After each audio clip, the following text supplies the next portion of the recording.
ನಮ್ಮ ಶಾಲೆ ಹೆಸರು ಸರ್ಕಾರಿ ಮಾದರಿ ಹಿರಿಯ ಪ್ರಾಥಮಿಕ ಶಾಲೆ ಉದ್ದೀನಿ. ನಾವು ಈಗ ಗಣಿತ ಮರುಸಿಂಚನ ಪುನರ್ಮನನ ಹಾಳೆ 5 ಹಣದ ಮೌಲ್ಯವ ಅರಿಯೋಣ ಬನ್ನಿ. ಇದಕ್ಕೆ ಸಂಬಂಧಿಸಿದ ಕಲಿಕಾ ಫಲಗಳಿವೆ. 100 ರೂಪಾಯಿವರೆಗೆ ಹಣವನ್ನು 3 ಅಥವಾ 4 ನೋಟುಗಳ ಮೂಲಕ ವ್ಯಕ್ತಪಡಿಸುವರು. ನಿತ್ಯ ಜೀವನದ ಸಂದರ್ಭದಲ್ಲಿ ಹಣಕ್ಕೆ ಸಂಬಂಧಿಸಿದ ಸಂಕಲನ ಮತ್ತು ವ್ಯವಕಲನ ಮಾಡುವರು. ನಮ್ಮ ದೇಶದಲ್ಲಿ ಉಪಯೋಗಿಸುವ ಕರೆನ್ಸಿ ನೋಟುಗಳನ್ನು ಮತ್ತು ನಾಣ್ಯಗಳನ್ನು ಗುರುತಿಸುವರು. ಒಂದು ವಸ್ತುವಿನ ಬೆಲೆಯನ್ನು ಹಣದೊಂದಿಗೆ ನಿರ್ಧರಿಸುವ ಪರಿಕಲ್ಪನೆ ಬೆಳೆಸಿಕೊಳ್ಳುವರು. ಇದಕ್ಕೆ ಸಂಬಂಧಿಸಿದ ಕಲಿಕಾ ಫಲಗಳು. 1ನೇ ಕ್ವಶನ್, ಚಿತ್ರಗಳನ್ನು ಗಮನಿಸಿ ಅಂತ. ಗಮನಿಸಿದ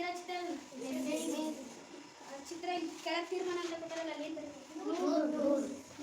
2ನೇ ಕ್ವಶನ್, ನೋಟುಗಳು ಅಥವಾ ನಾಣ್ಯಗಳು ಹಾಗೂ ಅವುಗಳ ಮೌಲ್ಯವನ್ನು ಹೊಂದಿಸಿ ಬರೆಯಿರಿ. ನೋಟುಗಳು ಅಥವಾ ನಾಣ್ಯಗಳು ಅಂತ ಐತಿ. ಈಗ ಸೆಕೆಂಡ್ನೇ ಬಾಕ್ಸ್ನಲ್ಲಿ ಮೌಲ್ಯ ಅಂತ ಐತಿ. 10 ರೂಪಾಯಿ ಐತಲ್ಲ, ಅದು ಯಾವ ಬಾಕ್ಸ್ನಲ್ಲಿ ಐತಿ ಅಂಶಗಳು? 20 ರೂಪಾಯಿ ನೋಟು ಸೌಂಡ್ 5 ರೂಪಾಯಿ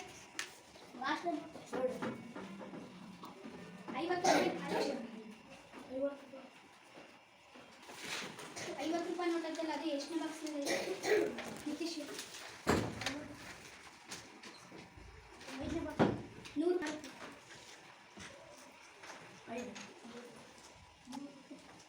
1 ರೂಪಾಯಿ ಪ್ರಶಾಂತ್ 2 ರೂಪಾಯಿ ಪುಷ್ಪ. ಅರ್ಥ ಆಯ್ತಾ ಇದು? 3ನೇ ಕ್ವಶನ್ ಬರೀ ಮಾದರಿಯಂತೆ ಉತ್ತರಿಸಿ. ವಸ್ತುಗಳು, ನೋಟುಗಳ ಜೋಡಣೆ, ಮೊತ್ತ ಅಂತ ಐತಿ. ಒಂದು ಐಸ್ ಕ್ರೀಮ್ ಬೆಲೆ 30 ರೂಪಾಯಿ, ಒಂದು ಕಾರ್ ಬೆಲೆ 50 ರೂಪಾಯಿ, ಒಂದು ಪುಸ್ತಕದ ಬೆಲೆ 35 ರೂಪಾಯಿ, ಒಂದು ಜಾಮಿಟ್ರಿ ಬೆಲೆ 82 ರೂಪಾಯಿ. ಇಲ್ಲಿ ಕೆಲವು ಸ್ವೀಟ್ಸ್ಗಳನ್ನು ಕೊಟ್ಟಿದ್ದಾರೆ, ಅದು 126 ರೂಪಾಯಿ. ಈಗ ನೋಟುಗಳನ್ನು ಮೊತ್ತ ಮಾಡಬೇಕು. ಅದನ್ನ ಫಸ್ಟ್ನೇದು ಯಾರು ಹೇಳ್ತೀವಿ? ಇಲ್ಲಿ ನೋಟುಗಳನ್ನು ಕೊಟ್ಟಿದ್ದಾರಲ್ಲ, ಅವನ್ನ ಮೊತ್ತ ಮಾಡಿ ಕೂಡಿಸಿ ಬರೀಬೇಕು, ಅದು ಉತ್ತರ ಸಿಗ್ತದೆ. ಫಸ್ಟ್ನೇದು ಯಾರು ಹೇಳ್ತೀವಿ? ಪ್ರಶ್ನೆ ಗಮನಿಸ್ರಿ. ಗುಂಪು ಚಟುವಟಿಕೆ ಈ ಕೆಳಗಿನ ವಸ್ತುಗಳ ಜೊತೆಗೆ ಅವುಗಳ ಬೆಲೆಯನ್ನು ನೀಡಿದೆ. ಅವುಗಳು ಬೆಲೆಗನುಗುಣವಾಗಿ ನೋಟುಗಳು ಮತ್ತು ನಾಣ್ಯಗಳನ್ನು ಬಳಸಿ ಜೋಡಿಸಿ. ಇಲ್ಲಿ ವಸ್ತುಗಳು, ಬೆಲೆಗಳು, ನೋಟುಗಳ ಜೋಡಣೆ ಅಂತ ಕೊಟ್ಟಾರೆ. ನೋಟುಗಳ ಜೋಡಣೆ ಅಂತ ಐತಲ್ಲ, ಫಸ್ಟ್ನೇದು ಕರೆನ್ಸಿ 25 ರೂಪಾಯಿ, ಅದು 20 ರೂಪಾಯಿ ನೋಟ್ ಒಂದು ಬಿಡಿಸ್ಯಾರ, 5 ರೂಪಾಯಿ ನೋಟ್ ಒಂದು ಬಿಡಿಸ್ಯಾರ. ಇಲ್ಲಿ ಪುಸ್ತಕ ಐತಲ್ಲ, 40 ರೂಪಾಯಿ ಅಂತ ಐತೆ ನೋಡ್ರಿ, ಅದನ್ನ ನೋಟ್ ಬಿಡಿಸ್ಬೇಕು. 10 ರೂಪಾಯಿ ನೋಟ್ ಬಿಡಿಸಿದ್ರೆ ಎಷ್ಟು ನೋಟ್ ಬಿಡಿಸ್ಬೇಕು? 20 ರೂಪಾಯಿದವಾದ್ರೆ 2ನೇ ಕ್ವಶನ್ ಬರೀ 100 ರೂಪಾಯಿ ಅಂತ ಐತೆ ನೋಡ್ರಿ, ಆ ನೋಟ್ ಬಿಡಿಸ್ಬೇಕು. ಬಿಡಿಸಿರಾ? 4ನೇ ಕ್ವಶನ್, ಒಂದು ಗಾಳಿಪಟ, ಒಂದು ಸೈಕಲ್ 30 ರೂಪಾಯಿ. ಗಾಳಿಪಟ 40 ರೂಪಾಯಿ, ಸೈಕಲ್ 30 ರೂಪಾಯಿ ಅಂತ ಐತಿ. ಟೋಟಲ್ 70 ರೂಪಾಯಿ ಆಗುತ್ತೆ. ಅದು ನೋಟ್ ಬಿಡಿಸಿರಾ? 4ನೇ ಕ್ವಶನ್ ಒಂದು ಹಣ್ಣು 15 ರೂಪಾಯಿ, ಇನ್ನೊಂದು ಹಣ್ಣು ಕೊಟ್ಟಿವಲ್ಲ, ಅಲ್ಲಿ 50 ರೂಪಾಯಿ, 65 ರೂಪಾಯಿ ಆಯ್ತು. ಅದು ನೋಟಿಗೆ ಬಿಡಿಸಿರಾ? ಅರ್ಥ. ಲಾಸ್ಟ್ ಕ್ವಶನಿಗೆ ಎಷ್ಟೆಷ್ಟು ಬರ್ದಿರಾ?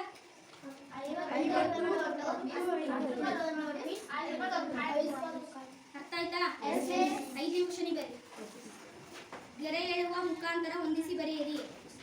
20 ರೂಪಾಯಿ ಕೊಟ್ಟಾರಲ್ಲ, ಅದು ಎದಕ್ಕೆ ಎಳಿಬೇಕು?